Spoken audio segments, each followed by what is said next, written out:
Magandang gabi po sa inyong lahat. Narito na naman tayo para sa isang online usapang bukasyon. Ito po si Father Randy De Jesus, ang inyong kalakbay sa pagtugon. Ito po si Earl Tan, ang inyong kalakbay sa pagtugon. Ito po si Carlo Malaluan, ang inyong kalakbay sa pagtugon. Sa gabi pong ito ay ating makakasama ang Kura Paroko ng Sacred Heart Parish, DBBC Dasmariñas City. Walang iba kundi si Father Percival o Father Percy Sapin. Father Percy, magandang gabi po sa inyo. Magandang gabi po, Father Randy, Carlo, and Earl, at sa lahat po ng ating mga taga-subaybay. Upang simulan ang ating usapang bukasyon, pangungunahan ni Earl ang opening prayer at ang pagbasa naman ng Ebanghelyo na pangungunahan ni Carlo. Alalahanin po natin na tayo ay nasa banal na presensya ng Panginoon. Sa ngalan ng Ama at ng Anak at ng Espiritu Santo. Amen. Ama naming mapagmahal, sa gabing ito ng aming pagtawag sa iyo, tanggapin mo po kaming iyong mga anak na lumalapit at naghahangad ng iyong pagkalinga. Patuloy ang aming pagnanais na matagpuan at makasama ka. Sa gitna ng pandemya na aming pinagdaraanan, ay naniniwala kami na hindi tumitigil ang iyong pagtawag sa amin tungo sa buhay kabanalan. Bagkus ay naniniwala kaming iyong pinatatatag kaming iyong mga anak para isabuhay ang iyong kalooban ng may pagdamay sa lahat. Magsubo po kayo ng mga makabagong pastol na handang tumugon sa mga pangangailangan ng iyong angkan. Umanaog po kayo ngayon at kami samahan sa aming pagkikwentuhan at pagbabahaginan. Basbasan mo po kami, 10 ng mga taong sa amin ngayoy sumusubaybay. Ikaw na nagmamahal sa amin, magpasawalang hanggan. Amen. Amen. Amen. Buksan natin ang ating puso't isipan sa mabuting balita ng Panginoon ayon kay San Juan. Ako ang mabuting pastol. Niaalay ng mabuting pastol ang kanyang buhay para sa mga tupa. Ang upahan ay tumatakas kapag nakikitang dumarating ang asong gubat. Iniiwan niya ang mga tupa. Palibhasay hindi siya ang pastol at hindi kaniya ang mga tupa. Kaya't sinisila ng asong gubat ang mga ito at pinangangalat. Tumatakas siya palibhasay upahan lamang at walang malasakit sa mga tupa. Ako ang mabuting pastol. Kung paanong nakikilala ako ng Ama at siya'y nakikilala ko, gayon din naman nakikilala ko ang aking mga tupa at ako naman ay nakikilala nila. At iniaalay ko ang aking buhay para sa mga tupa. Mayroon akong ibang tupa na wala sa kulungang ito. Kinakailangan na sila'y alagaan ko rin. Pinakikinggan nila ang aking tinig, sa gayoy magiging isa ang kawan at isa ang pastol. Ang mabuting balita ng Panginoon. Purihan natin, Panginoon. Pupuritan ng Panginoon Jesus. Maglaan po tayo ng sandaling katahimikan.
Ang bawat kwento ng pagtawag ng Diyos, kwento ng bukasyon, ay laging pahayag ng pagmamahal ng Diyos.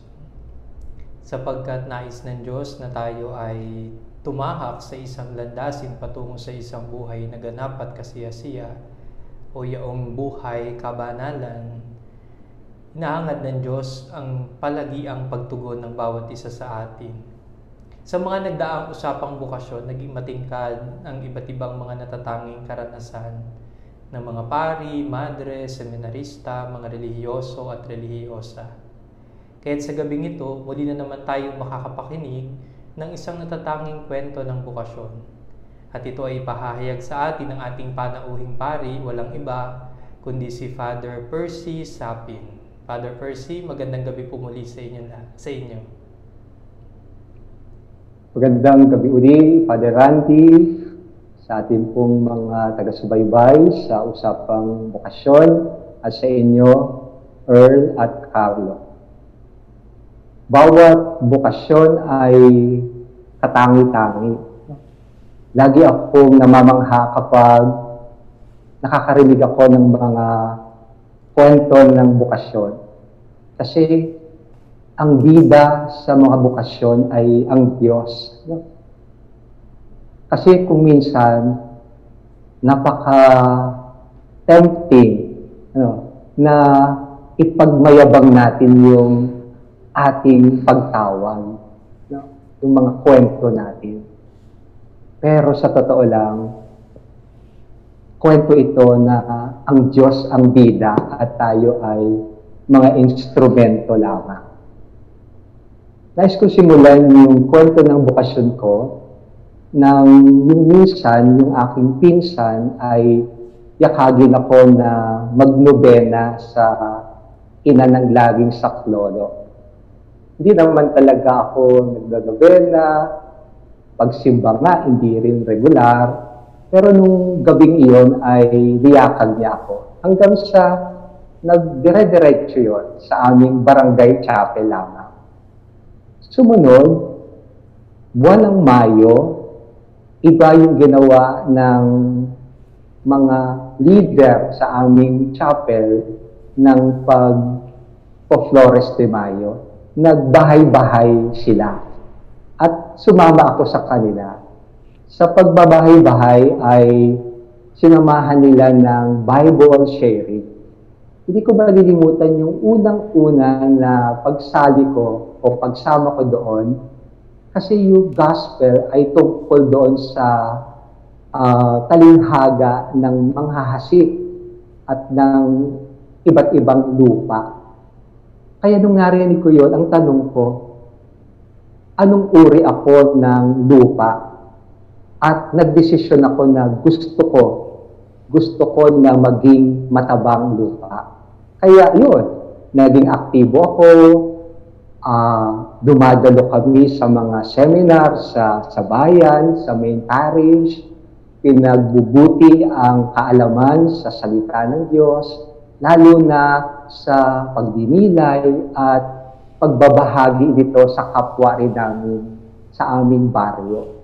Kaya nga sa Imus yung DSG, sabi nila, doon daw ako produkto. Pagkatapos nito, nagkaroon ng apostolate yung mga seminarista sa amin. Yan. Sina Father Mike Ron, si Father Cates Laureta, at si Father Bernie Gaselo. Silang tatlo. Masaya. Sa aking tingin, sabi ko, hindi naman pala malungkot ang seminaryo. Pag nakikita ko sila, masaya sila, kahit bumabagyo, kahit basang-basa sila, galing buhay na tubig, kahit sa seminaryo, nandun sila at aktibong-aktibo, masayang-masaya na nakikipamayan sa amin. At doon nagsimula ang curiosity tungkol sa pagpasok sa seminaryo. Dangan nga lamang, noon ay nag-aaral na ako sa kolehiyo. Isa sa parang kakaiba na karanasan at naniniwala ako na iyon ay pamamaraan din ng Diyos. Alam niyo, nung 4th year na kami, nagsama-sama kaming 4 na magkakaklase.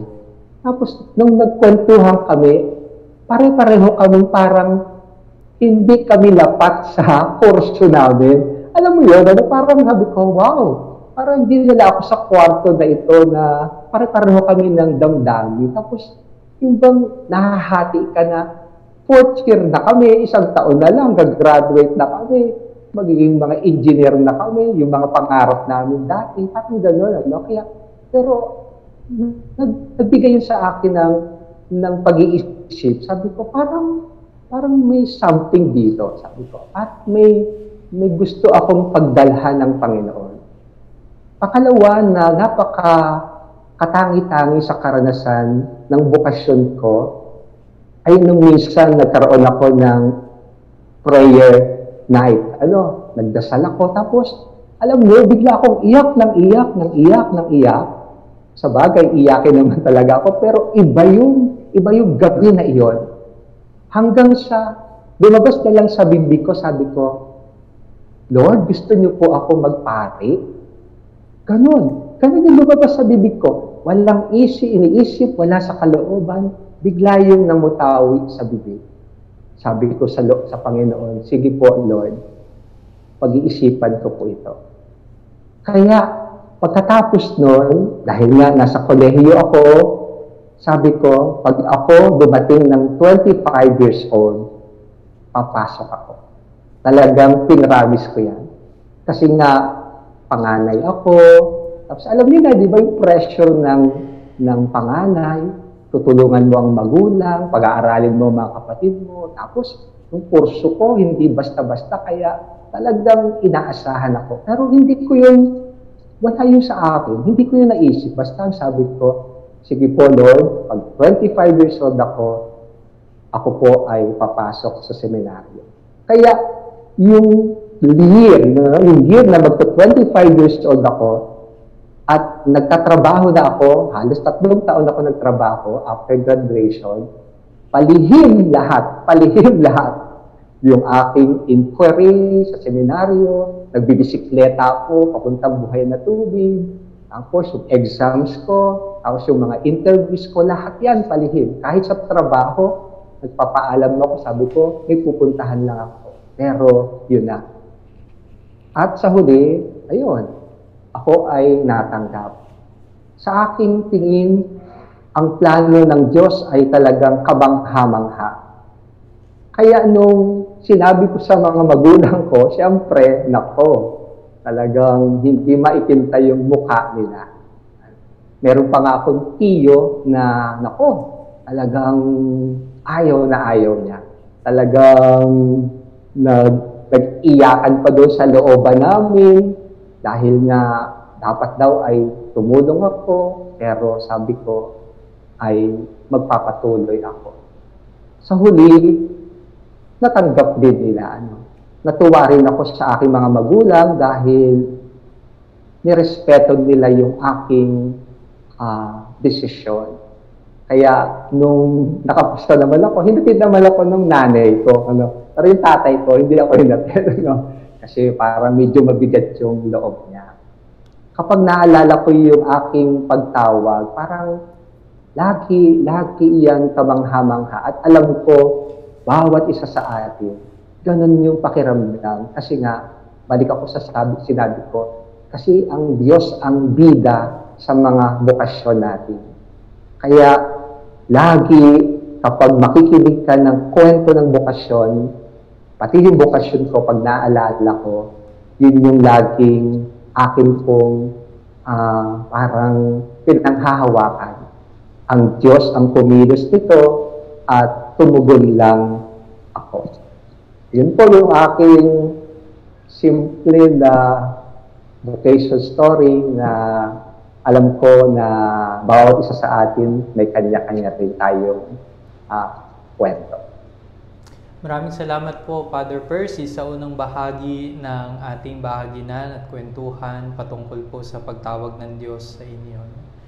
Earl and Carlo, nakakatuwa na sa ganitong usapan ay naipapaalaala sa atin, lalo tigit siyempre sa tulong ng ating panauhing pari, ang katotohanan na ang kwento ng bokasyon ay kwento ng pagkilos ng Diyos sa buhay natin.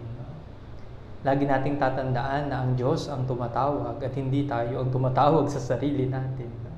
Kaya tunay at ganap na isang pagbabalik tanaw ang kwento ng bukasyon sa pagkilos ng Diyos sa buhay natin.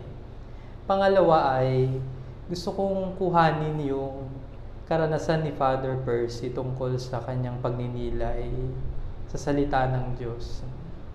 Hindi ba't ang pagtawag ng Diyos ay nagiging konkreto sa ating malalim na pagninilay at pagkilatis sa mga salita ng Diyos na ipinapahayag sa atin? Sabi nga ni Father Percy, nagdesisyon ako maging matabang lupa. At alam natin, sa matabang lupa, lumalago ang isang binhi. Lumalaki at pag naglaon ay namumunga. Si Father Percy po ay nagtapos pa ng isang kurso bago pumasok sa seminaryo. Tama, Father? Yes po. Yeah. At pagkatapos po noon ay hindi natapos ang kwento ng pagtawag ng Diyos sa kanya. Lumalim pa lalo ito at higit na natukoy. Bagamat kagaya ng mga nagdaang mga nagkwento sa atin, tunay po na hindi lahat ng mga tao sa paligid natin ay agad-agad itong matatanggap, pero ang Diyos na rin ang gumawa ng paraan para magkaroon ng patuloy na buhay ang kanyang pagtawag sa bawat isa sa atin. No? At ganoon din kay Father Percy. Ganito nga siguro ang salita ng Diyos, buhay na buhay. At ang bawat buhay ng salita ng Diyos ay higit natin na mauunawaan at mararanasan kapag nagawa natin na mapakinggan at mayakap din ang panawagan na ito. Mga kapatid, magbabalik po kami pagkatapos ng ilang patalastas.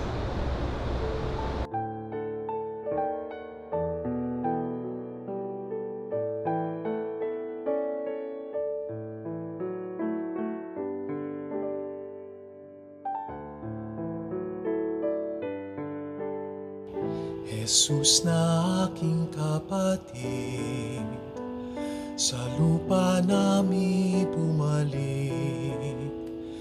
Iyong mukha'y ibang iba, hindi kita nakikilala. Tulutan mo aking mata, mamulat sa katotohanan. Ikaw poon makikilala sa taong mapagkumbaba.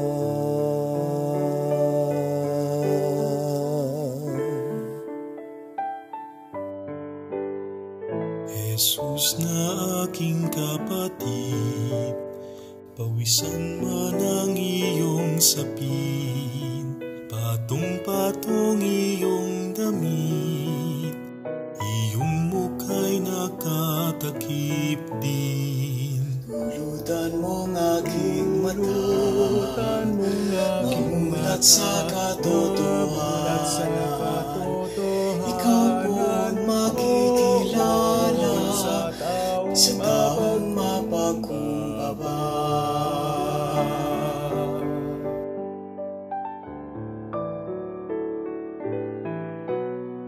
Jesus na aking kapatid, ililingap ang may sakit, hindi man lang makaibig, buhay mo man ang kapalit.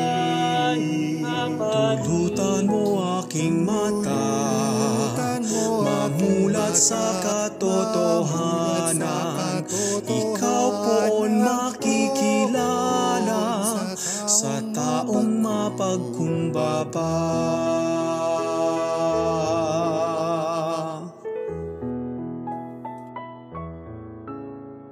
Jesus na aking kapatid, pagod mo ay hindi batid. Alam ko ang pananabik, sa tahanay makabalik. Tulutan mo aking mata, mamulat sa katotohanan. Ikaw poon makikilala sa taong mapagkumbaba.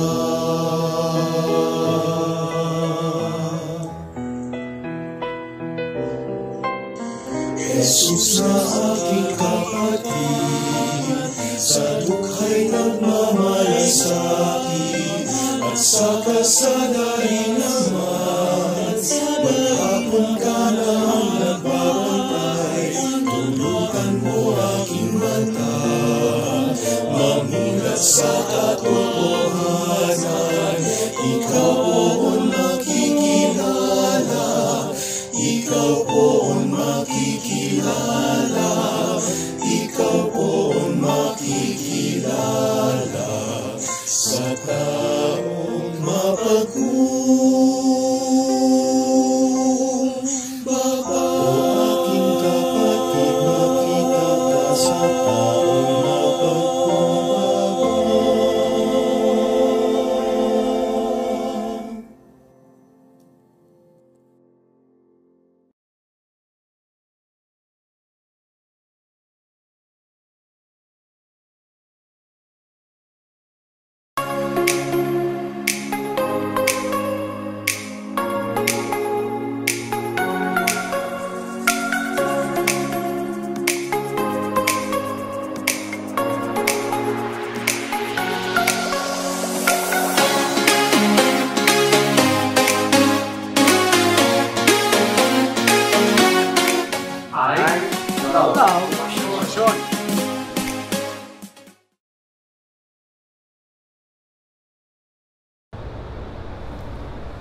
Nagbabalik po tayo sa ating online usapang bukasyon at dadako po tayo sa ikalawang bahagi nito kung saan ang ating po mga kasama na sina Earl at Carlo ay magtatanong sa ating panauhing pari na si Father Percy.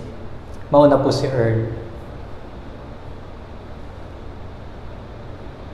Gandang gabi po, Father Percy. Magandang gabi, Earl.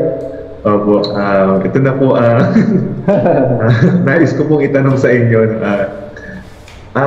Father, yung kanina po yung sa kinikwento nyo, nung napaluha kayo, na para bang nasabi nyo na, parang bigyan niya na nasabi, Lord, gusto mo ba ako magpare? No? Yung, isa lang po yung curious ako na yung, ano po bang meron? Ano po ba yung na-discover nyo, no, na sinasabi sa inyo ng Diyos? No? Na parang nararamdaman nyo na sinasabi sa inyo ng Diyos, no? Nung panahon na yon, no? Although siguro hindi naman siya ganun ka-perfect na ano yung parang naramdaman nyo na sinasabi sa inyo ng Diyos nung pagkakataon na yun? Okay. Prior sa prayer ko na yon, yung experience ko na yon, Earl, may kakaiba sa kalooban ko. Parang yung sabi ko nga, nagdadasal naman ako, nagro-rosaryo ako, dumadalo ako sa Bible sharing namin, nagsisimba, pero parang may kaiba sa kalooban. May kaiba sa kalooban. Kaya sabi ko, ano ito? Parang hindi mo maipaliwanag. Parang siguro yung sinabi ni San Agustin na parang hindi ka parang restless yung puso. Tapos yung sinabi ko na biglang lumabas sa bibig ko yun. At pagkatapos nun, biglang parang ang payapa-payapa. Parang yun yung, kasi nga sabi ko, hindi naman talaga natin marinig ang Diyos. Hindi naman siya nagsalita sa akin, basta na lang bukang bibig. Yun yung naging parang napakatindi na tanda nung naramdaman ko yung kapayapaan sa ilang panahon na parang restless yung puso. Na kaiba rin yung kapayapaan nung sinabi ko na gusto niyo po ba akong magpari? Talagang iba talaga, Earl.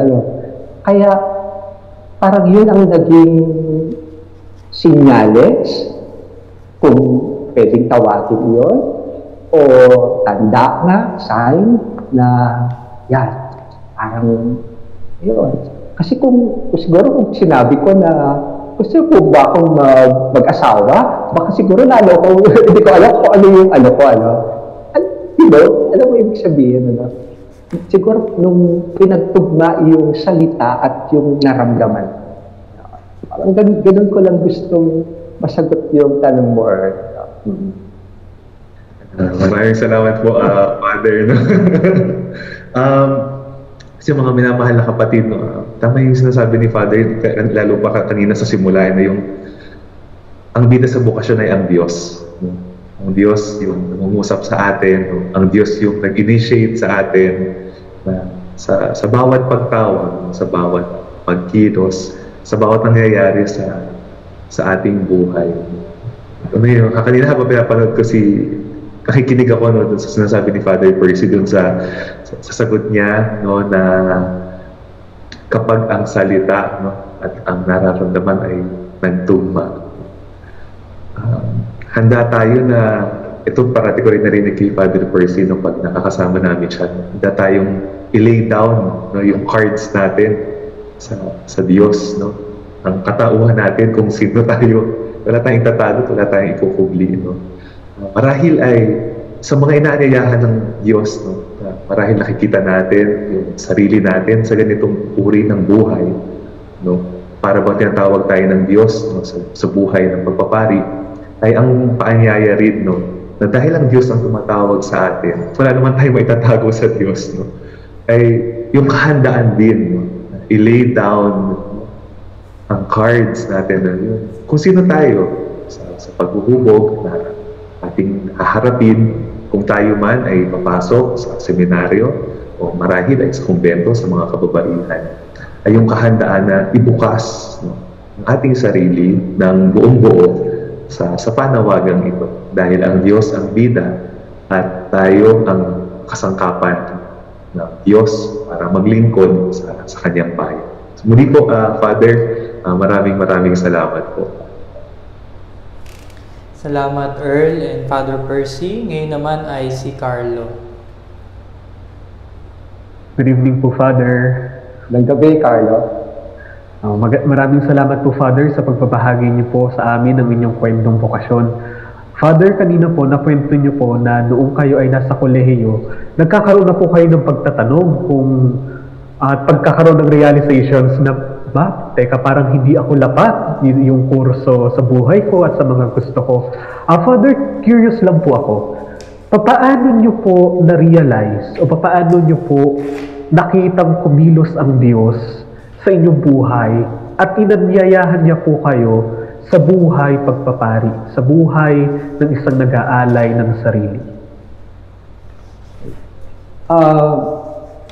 Siguro yung party na nasabi ko na kanina, no?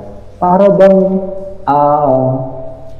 tulad ng ibang kwento ng mga bokasyon, ang Diyos mismo ang nagpaplano nito para sa atin at tumutugon lang tayo.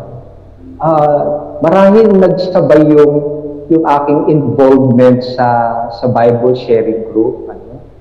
Mas napalakas yung aking pananampalataya. Mas nakita ko yung sarili ko na kaya kong manguna sa barangay namin, ganyan. Tapos kasabay pa nung mga exposures ng mga seminarista. Sa totoo lang, yun siguro yung, ewan ko kung sa ibang, sabi ko nga, unique yung bawat kwento natin. Yung buhay ng mga seminarista ay naging kaagapay ko.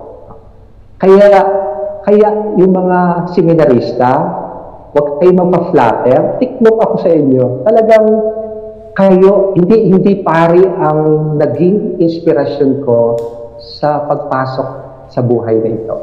Talagang mga seminarista. Kaya pag nakakarinig ka ng kwento ng mga gustong magpari, parang na-excite ako kasi parang ganun doon ako nagsimula. Pag nagsabay marahil yung community mo, tapos yung mga naging kaibigan mo na rin na mga seminarista, yun, mas talagang parang lumakas ang tinig na ako ay tinatawag. At pag tinawag naman tayo, ay tutugon lang tayo. Actually, sabi ko rin naman na kung pag 25 years old ako, kasi pwede rin naman na hindi ka pumasa sa exam, di ba? Pwede bumagsak ka sa interview, pwede yun eh. Oo, pero yung pagtugon, yun siguro yung naging magandang pagkakataon. Carlo. Maraming salamat po, Father. Mga kapatid, na matingkad sa ating pagbabahagi ngayon yung sinasabi ni Father Percy na ang Diyos ang bida sa bawat kwento ng bukasyon. Ang Diyos ang kumikilos, ang Diyos ang tumatawag, at tayo rin ay tumutugon lamang sa paanyaya ng Diyos sa buhay na ito.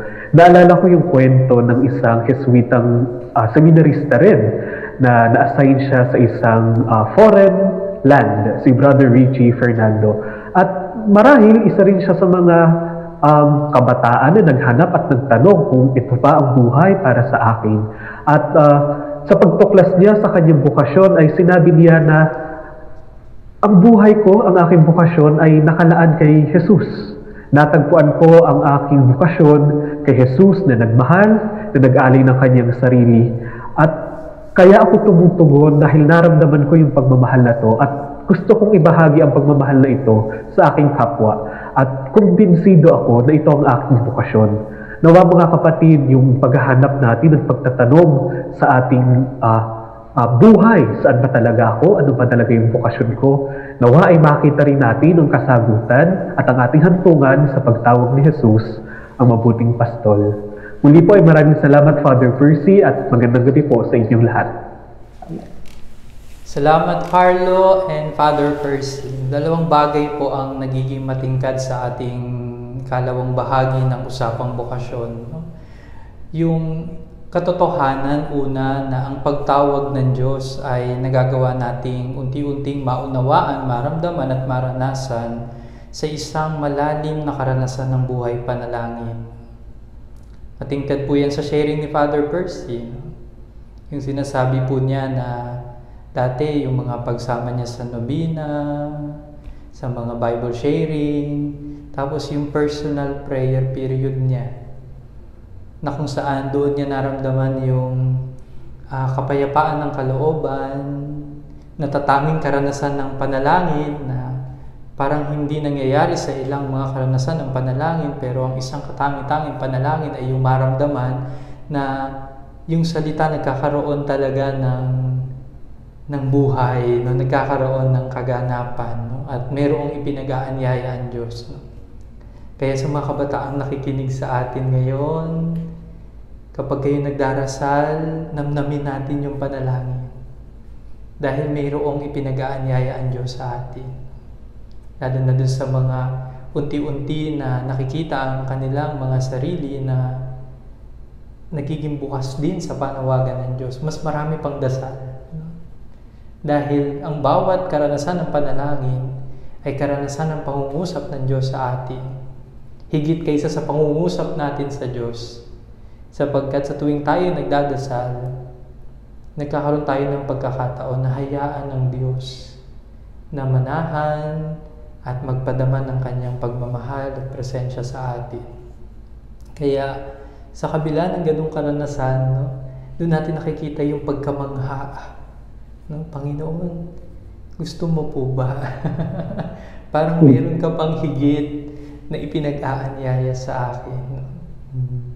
Ikalawa, ang pag-unawa sa tawag ng Diyos ay ang katotohanan na ang tawag ay plano ng Diyos. Hindi natin plano. Father Percy, itong si Earl ay isang psychiatrist na, psychologist. Graduate ng psychology. Ganun din si Carlo. Psychology din. Tapos na po sila, itong tatlong kasama ko, si Father Percy, Earl, and Carlo. Tapos na po sila ng isang kurso bago pumasok sa seminaryo. Di po ba kapag noon po ay wala pa namang senior high school, pag po 4th year high school ay meron tinatawag na parang career orientation, career week. No? At yun po yung pagkakataon kung saan marami pong dumadating sa school na mula sa iba't ibang mga schools na nag-o-offer para sa kanilang mga courses. No? At yun, no? Parang sa kamalayan ng isang 4th year high school ay talagang mapapaisip siya, ano ba talaga ang tatahakin niyang career, no? Or profession. At yun yung stage din ng buhay ng isang kabataan, napipili talaga siya after high school, no? Ng kanyang kukuning kurso. At sa diwa ng ating pagtingin, no, sa kwento ng bukasyon ni Father Percy, ganun din ang dalawa kong kasama na nagtapos na rin ng college bago umasok sa seminary. Kung tutuusin, meron na silang sinimulang tahakin na plano. Pero along the way, sa kanilang paglalakbay, hanggang sa kanilang pagtatapos sa kanilang kurso, meron pa palang isang plano. Pero yung planong yun, hindi na kanila. Yun ay plano na ng Diyos. No? Mga kabataan, lahat tayo may ambisyon. Pero lagi nating tatandaan, lahat din tayo may bukasyon. Ang ambisyon ay pangkaraniwang plano natin. Pero ang bukasyon ay ang plano ng Diyos sa atin. Kaya kung paano natin igagawang pakinggan yung hangarin ng puso natin, magandang makita din natin kung ano ang hinahangad ng puso natin sa larangan ng ugnayan natin sa Diyos. At doon natin makikita kung paano, kagaya ng binabanggit sa atin ni Father Percy, sa isang katangi-tanging pamamaraan ng Diyos na ang gagawa at kikilos.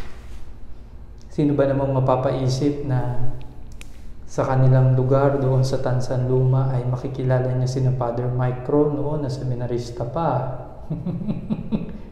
Tama po ba pa si Father Mike? Father Catets? Father Bernie. Father Bernie Alejo? Bernie Gaselo. So mga seminarista po sila noon. Ngayon po mga pari na po sila, no? Na nakilakbay kay Father Percy, no? At sa pagsaksi ni Father Percy sa buhay ng mga seminaristang yaon, nung siya ay nag-i-involve pa lamang sa mga gawain nila sa kapilya at sa parokya, unti-unti nakikita niya yung kagandahan at kulay ng buhay ng pagtugon. No? Magandang paalala din po ito, Father Percy, sa ating mga seminarista, kay Earl at Carlo, at sa mga seminarista na nakikinig at nanonood ngayong gabi. No? Na sa totoo lang, kayo ay tunay na mga vocation animators. No? Kumbaga, ang nasasaksihan ng mga kabataan na inyong nakakasalamuha, mga sakristan man yan, ng mga kabataan na member ng Parish Youth Ministry, ay isang karanasan ng kanilang pagsaksi kung paano ang pagsunod sa Diyos at paglilingkod sa Diyos ay isang isang makulay na paraan ng pagtugon sa buhay. Yung kaligayahan ninyo, yung kasiyahan ninyo, kagalakan ninyo sa kabila ng maraming mga hamon, syempre, ay nagdudulot ng inspirasyon. Father Percy, sa tuwing meron po ako naririnig na kwento ng mga aplikante natin sa seminaryo. No? Tapos sasabihin nila, na-inspire po kasi ako kay brother ganyan. No? Natuwa po ako nung ako po'y sumasama sa apostolate nila. No? Ito ay isang konkretong pagtingin na ang mga tumutugon, ang mga seminaristang tumutugon sa tawag ng Diyos ay mga pahayag din ng panawagan ng Diyos sa simple at hindi namamalayang pamamaraan. Kaya po mga kapatid na nanonood ngayon, lalo tigit sa mga kabataan na sumusubaybay sa ating mga online usapang bukasyon, maganda na unti-unti din ninyong tukuyin. Ano ba ang nakakapukaw sa inyong atensyon? Lalo na sa larangan ng paglilingkod. Sino ang mga tao na parang nagdudulot sa inyo ng inspirasyon para higit yung makilala at maunawaan ang pagtawag ng Diyos? Father Percy, bigay ko po ang pagkakataon sa inyo para sa inyong pangwakas na mensahe.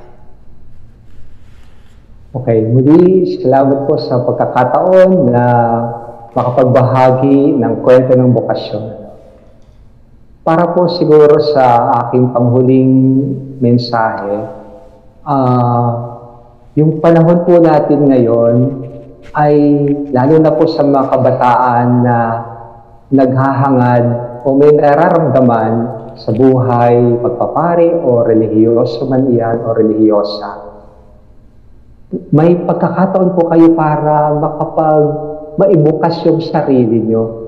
Kaya po nung kwento ko noon, parang sinarili ko na lang, parang wala kang makakwentuhan, wala kang ma-sharingan, parang ganun yung pakiramdam ko. Ngayon po, napakayaman ng ino-offer sa atin ng ating diocese, lalo ng ating ministry, para kayo magabayan, para kayo makausap, para kayo maging kaibigan, para kayo kahit paano ay tunay na mapakinggan yung tinig ng Diyos. Napakaganda na itong ginawa ng Ministry ng Bokasyon, talagang tulong ito sa inyo, sa panahon ninyo ngayon. Kaya sana ay huwag kayong magdadalawang isip. Ano man ang tawag na iyan, paniwalaan natin na mula sa Panginoon. At nandito lang sila Father Randy, ang iba pang mga reliyoso at reliyosa, para kayo po ay tunay na gabayan. Pangalawa, marahil ito ay pagpapatunay na talagang ang Diyos ay patuloy na napakabuti sa atin. Napakabuti in a sense na ang kanyang pagtawag ay hindi niya hahayaan na mawala sa puso natin. Kaya tayo ng mga mayroon din na nararamdaman sa ating puso, ingatan nyo yan. Ingatan nyo. Pakinggan nyo. At tiyak ako, ang mga karanasan namin at karanasan din ng iba ay magiging makaaya-aya kung ito ay laging inyo ring binibigyan ng atensyon at ng kahalagahan. Salamat po, Father Randy. Salamat po, Carlo at Earl at sa ating mga taga-subaybay. Salamat po. Maraming salamat din po, Father Percy, sa inyong pagtugon sa paanyayang ito. Alam ko po kung paano din kayo naghanda para sa online usapang bokasyon na ito. Si Father Percy po ay kasama natin sa ministry. Isa po siya sa mga pari na nagtataguyod ng bokasyon sa ating diocese, ang diocese ng Imus. Kaya sa matagal na panahon po, kahit po simula pa nung ako ay seminarista, ay kalakbay ko na po siya sa ganitong klaseng pagsisikap. Kaya anuman po yung nagagawa ng ministry ng bokasyon ay kasama ko po dun si Father Percy at ang mga pari ng seminaryo. Gayon din po ang mga seminarista natin sa diocese. Kung kayo po ay may mga katanungan, kagaya ng nabanggit ni Father Percy, pagnanais na magabayan sa larangan ng pagtukoy sa bokasyon, ibinubukas po natin ang tinatawag na online accompaniment for vocation discernment or vocation accompaniment para po sa mga kabataan, babae o lalaki na nag-iisip na tumugon sa paanyaya ng Diyos para sa mga kabataang lalaki sa pagpasok sa seminaryo o kaya naman sa mga kabataang babae sa pagyakap sa buhay ng pagiging isang relihiyosa o maging madre sa hinaharap. Mayroon po tayong grupo ng mga pari at mga madre na handa na makilakbay sa atin. Mag-iwan lang kayo ng mensahe sa ating Ministry ng Bokasyon Facebook account through private message o kaya naman sa bokasyon pong tawagin page at sisikapin namin na tumugon sa inyo sa kabila ng mga limitasyon din na aming tinataglay. Gayon din po, binubukas natin ang online search-in program para sa ating seminaryo, Our Lady of the Pillar Seminary, para sa mga kabataan na nasa junior high school. Kayo ay magpahayag lamang ng inyong pag-aangad na maging bahagi ng programang ito sa pamamagitan din ng pag-iiwan ng mensahe sa Ministry ng Bokasyon Facebook account at sa Bokasyon kung tawagin page o sa Our Lady of the Pillar Seminary page. At nang sa gayon ay maisama namin kayo sa group chat ng mga aplikante at nag-iisip ng pagpasok sa seminaryo at gayon din ay makasama namin sa mga Zoom kamustahan at maibigay namin sa inyo ang meeting ID at ang passcode para sa gayon ay magkaroon kayo ng mas malalim na interaksyon at pakikipagkwentuhan hindi lamang sa aming mga paring tagapaghubog, bagkus gayon din sa mga seminarista. Tapusin natin ang ating bahaginan sa pamamagitan ng isang panalangin. Sa ngalan ng Ama, ng Anak at ng Espiritu Santo. Amen. Amen.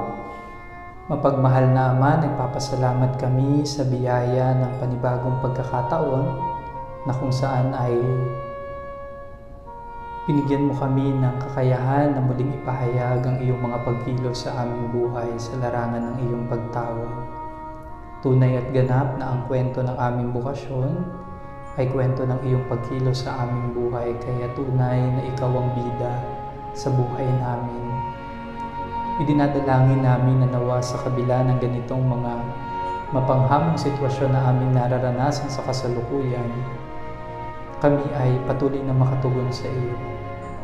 Humihingi kami ng may pagpapakumbaba ng mga biyaya at grasya na aming kinakailangan, upang sa gayon sa natatanging pamamaraan, kami ay patuloy na makatugon at makapag-alay ng aming buhay at ng aming mga sarili.